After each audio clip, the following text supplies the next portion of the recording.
महाकुंभ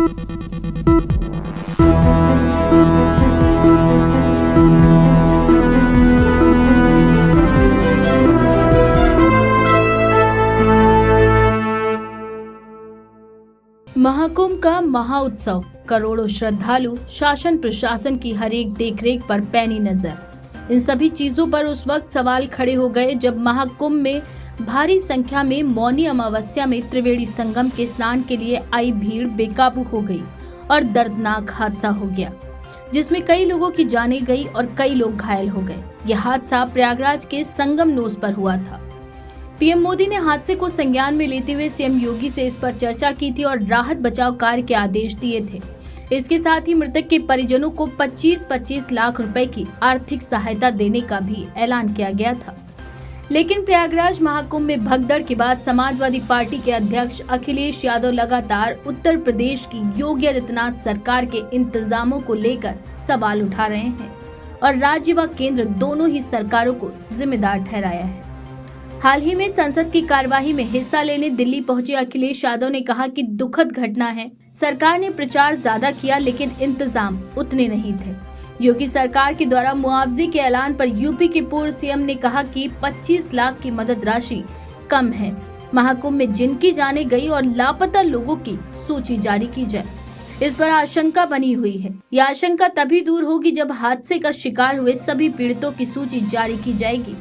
इतना ही नहीं, अखिलेश ने बीजेपी सरकार को पीड़ितों को राहत देने के 5 सुझाव भी दे डाले।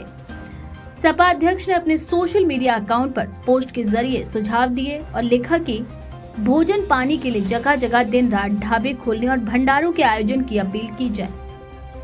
प्रदेश भर से मेडिकल और पैरामेडिकल स्टाफ को स्वयंसेवी लोगों के दुपहिया वाहनों के माध्यम से दूरस्थ इलाकों में फंसे लोगों तक पहुंचाने की व्यवस्था की जाए। महाकुंभ के आसपास और प्रदेश भर में मीलों तक फंसे वाहनों को पेट्रोल डीजल की आपूर्ति सुनिश्चित की जाए। दवाई की दुकानों को दिन रात खोलने की अनुमति दी जाए। लोगों को कपड़े और कंबल वितरित किए जाएं। सपा सुप्रीमो यही नहीं रुके, उन्होंने भाजपा सरकार पर प्रहार करते हुए आगे लिखा, जहां हजारों करोड़ रुपए प्रचार पर और दुर्घटना की खबरें दबाने के लिए बहाए जा रहे हैं, वहां पीड़ितों के लिए कुछ करोड़ खर्च करने से आखिर सरकार पीछे क्यों हट रही है। अखिलेश ने कहा कि सिर्फ ये कहना है कि वीआईपी की वजह से दुर्घटना हुई, ये दुर्भाग्यपूर्ण है। सरकार खुद कार्ड बांट रही है, जबकि कभी भी कार्ड नहीं दिया जाता। जिनकी जान गई उन्हें कार्ड नहीं मिला, वे धार्मिक भावनाओं से आए थे। हादसे के पीछे कोई साजिश नहीं है, सिर्फ सरकार की नाकामी है। साधु संत भी यही कह रहे हैं।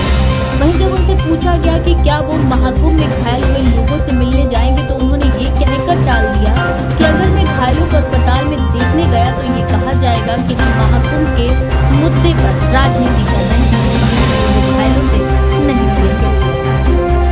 आपको बता दें कि प्रयागराज महाकुंभ में बुधवार को मौनी अमावस्या पर आस्था का सैलाब उमड़ा था, मगर अचानक आस्था का ये सैलाब दुख में तब्दील हो गया। दरअसल संगम किनारे बैरिकेडिंग टूटते ही भगदड़ मच गई। चीख पुकार में हजारों लोग एक दूसरे पर गिरने लगे और देखते देखते भगदड़